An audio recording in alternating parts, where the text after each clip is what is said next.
Bonjour à tous et bienvenue dans ce tout nouveau podcast ou cette toute nouvelle vidéo si vous débarquez sur YouTube. Aujourd'hui, nous allons parler du dernier épisode de The Last of Us. La dernière fois, nous avions quitté Ellie traumatisée par un cannibale pédophile au nom de David, qu'elle a d'ailleurs massacré. Joel, quant à lui, guérissait de ses blessures tout en essayant de la sauver. Alors va-t-elle récupérer de ce trauma ? Eh bien, ça commence maintenant.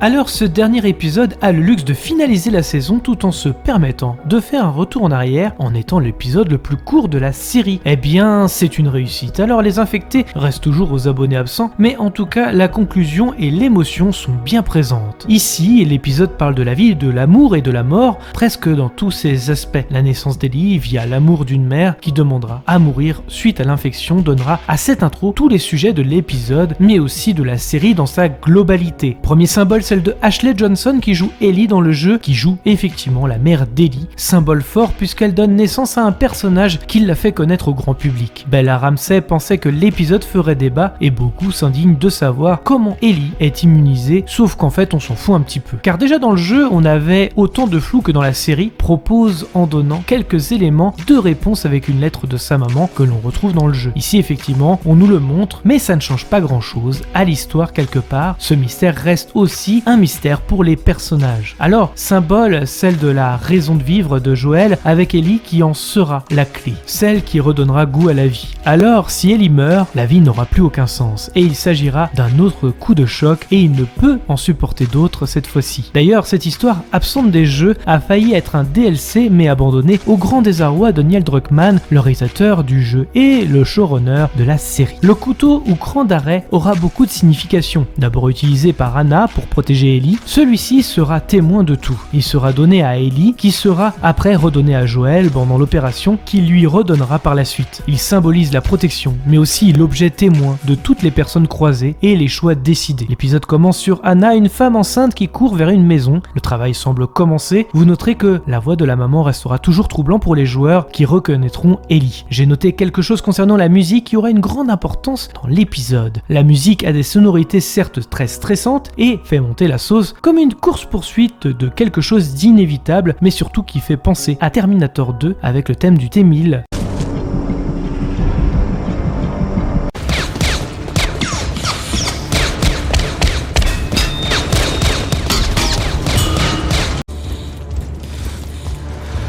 Vous noterez que cela va en adéquation avec Joel qui sera comme un cyborg dans l'hôpital, tuant sans une once d'émotion tout ce qui croisera son chemin. Si ce n'est pas un hommage, je ne sais pas ce que c'est. Anna perd les os et ses cris rappellent vraiment Ellie en train de subir dans les jeux. Je sais, je l'ai déjà dit, mais c'est quand même troublant. Un infecté essaye de rentrer alors qu'Anna s'est retranchée dans une chambre à l'étage où la mise en scène nous montre qu'elle s'assoit en dessous d'un arbre, symbole de l'arbre de vie, symbolisant l'espoir et qui viendra compléter la naissance imagée par la réalisation de Neil Druckmann dans l'épisode 2. L'infecté semble inarrêtable et réussit à mordre Anna alors qu'elle vient d'accoucher d'Ellie. Il semble que ce soit comme ça qu'elle se soit retrouvée immunisée en ayant le cordyceps grandi en elle étant un nourrisson. Anna sait qu'elle va mourir tout en ayant donné la vie. Alors par contre, l'intro continue après le générique, ce qui paraît curieux, mais pourquoi pas, ça fait très joli pour la transition avec Ellie. Marlène arrive dans la maison et retrouve Anna. Elle indique qu'elle a coupé le cordon avant de se faire mordre, ce qui est tout de même un mensonge comme le fera Joel en fin d'épisode. Ces deux mensonges qui seront là dans le but qu'Ellie vive.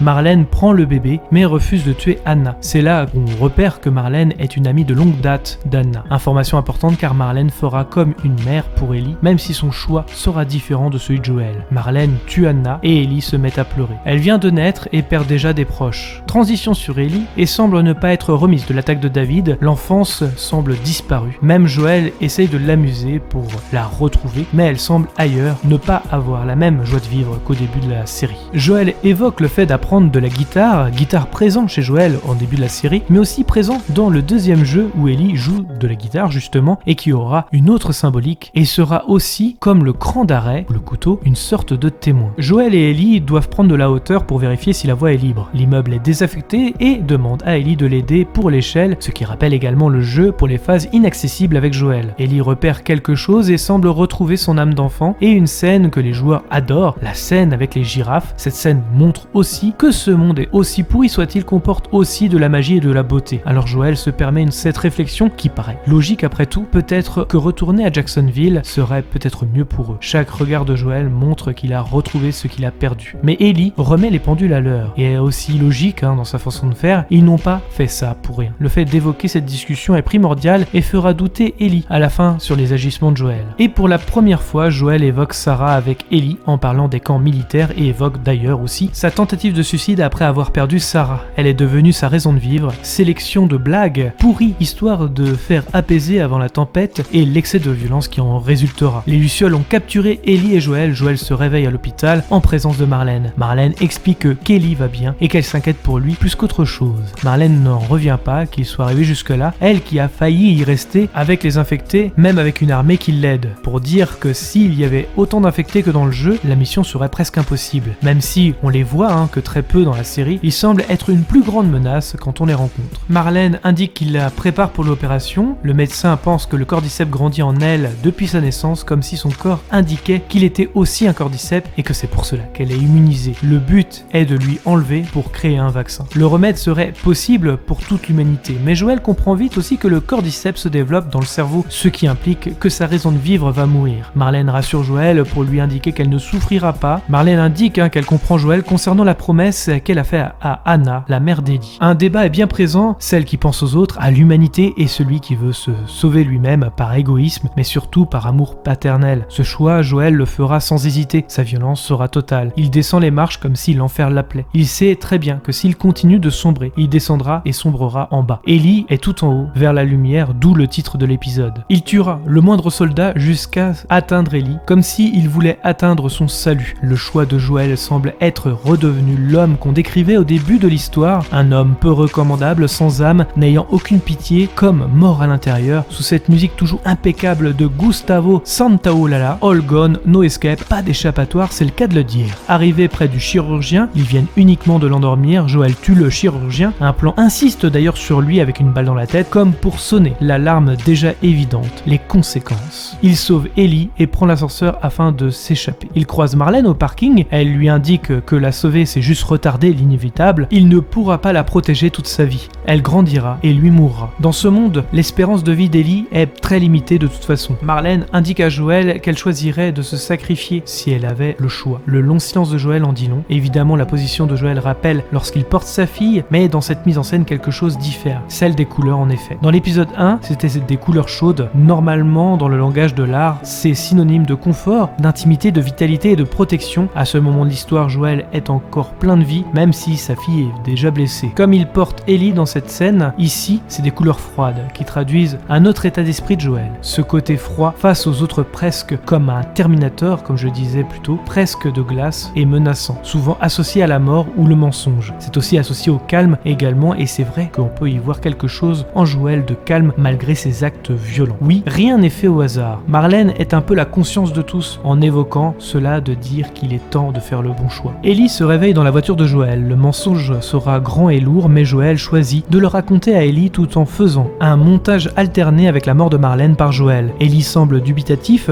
concernant les propos de Joël, comme si elle savait qu'il mentait. Marlène suppliera Joël de la laisser en vie, mais Joël sait qu'elle continuera à le traquer. Joël évoque encore sa fille et le parallèle avec Ellie se fait sentir. Beaucoup de compliments pour peut-être déculpabiliser de ses actions. Ellie parle de Riley, elle parle celle qu'elle a tuée pour la première fois, sa meilleure amie, mais après, il y a eu d'autres morts devant ses yeux. Tess, Sam, entre autres. Elle coupe court en demandant de jurer si ce qu'il s'est passé à l'hôpital est la vérité. Je te jure seront les mots de Joël.